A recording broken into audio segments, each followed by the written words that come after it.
Hey everybody, welcome to Rosie's Garage. And on today's episode, we're going to get this to turn these.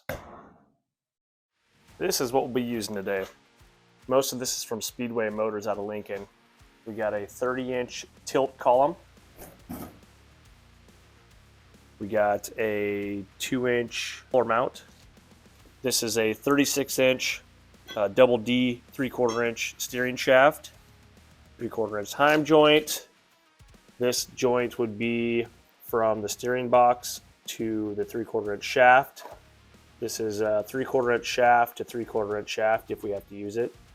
And this joint here is 3/4 inch shaft to the 1-inch steering column. We also have a MPI steering wheel, and I grabbed a 2-inch drop, 2-inch diameter steering shaft support from Amazon. I haven't decided if we want to run this header or not. With this one, there's plenty of clearance to run that steering shaft where it needs to go. But just in case we decide to run a manifold down and the hot side around, I want to make sure that that steering shaft is going to actually clear it. So I think we're going to unbolt this one and bolt up this manifold here to give us an idea of where this shaft needs to go around, just in case we go that route.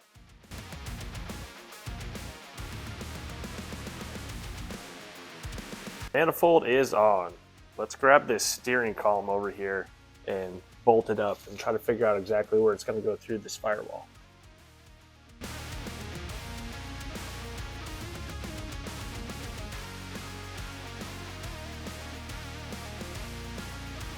I've been trying to figure out what to do here. I want this thing as comfy as possible because we're planning on doing some long hauls in it. I'm a tall guy, I'm 6'2". I got the seat just mocked up. I want it a little bit higher to be more comfy, and I'm trying to figure out exactly where the steering wheel needs to be. So right here is pretty comfy. As it goes through the firewall, it's pretty close to the engine. And I'm wondering if I need to scoot everything over just a little bit. I got plenty of room over here, but plan on caging this thing, so I want room for that. The cage bars run through here as well, but I might try moving this over just a 1/2 inch and see how it looks.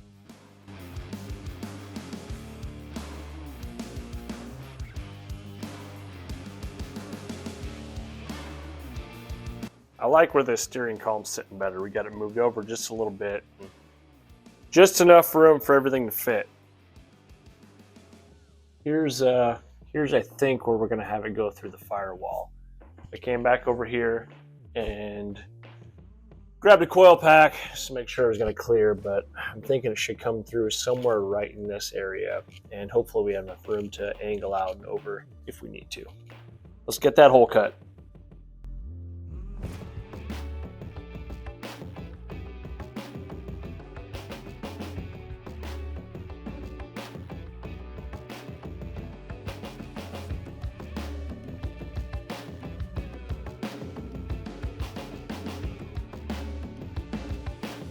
Steering column is in, the hole cut, and for those of you wondering, this column is at about a 38-degree angle going through there. This I Did It steering column support is trash. I would not recommend it. It is pretty flimsy, and I'm probably gonna have to use something else there. Taking a look over here. This is where it came through, and I'm trying to sneak it over further to this side. Let's get those steering shaft joints out and see how everything's going to look clearing around this. I actually had less room with the header than I did with the manifold, so I bolted the header back up to make sure I can clearance around that. I got this steering joint on there. You can see I'm going to have to snake over here and back to my steering box. And the rule of thumb on these steering joints is you don't want to go over 35 degrees. So I have my little protractor here set to 35 degrees. And if you lay it against the steering joint at the angle it needs to go, I mean, it's right at 35, if not more. And If you're going to be over 35 degrees, you need to go from this style to a double U-joint. So I jumped on Amazon and grabbed a couple of double U-joint steering shaft couplers, and I'm going to try to use these to snake my way over here and back to the box. Inside here, I need to get this steering column supported. Like I said, I really don't like this style of steering column support. I'm going to attempt to use this style. Another part I got off of Amazon, 2-inch steering column support. I'm going to see if I can clearance this and support the steering column with this instead.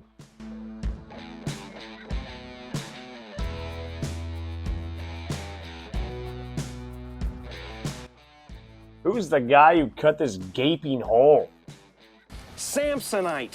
I was way off. I'm gonna have to go grab some sheet metal and see if I can patch this in.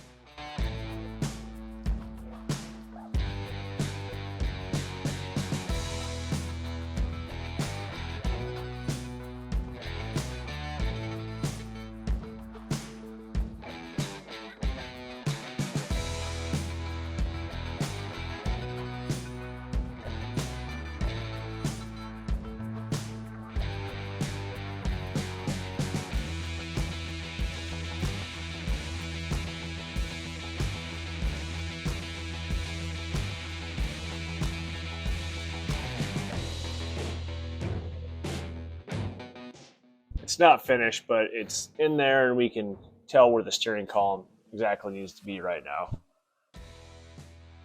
Next step I'm going to try to do is work on this Heim joint. I think I'm going to build a support here. That way we know exactly how far it needs to come out here, and we can work on tying this back together.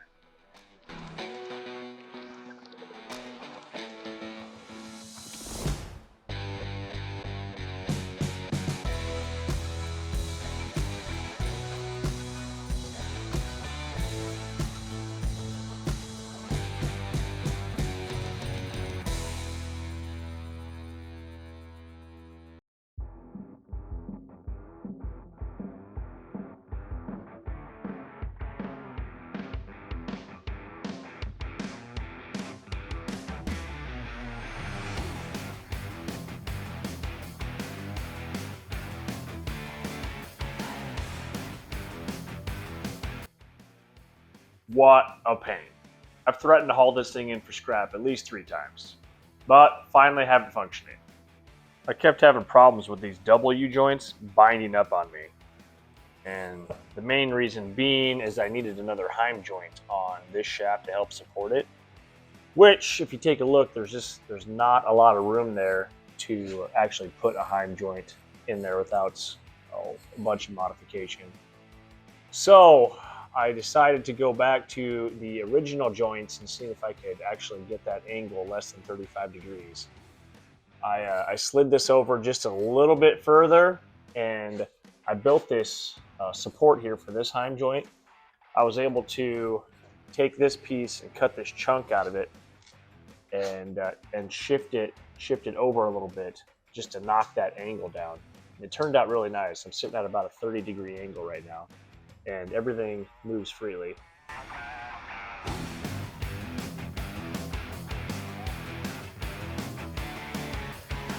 Before final assembly, I'll take these steering shafts and I'll drill into them.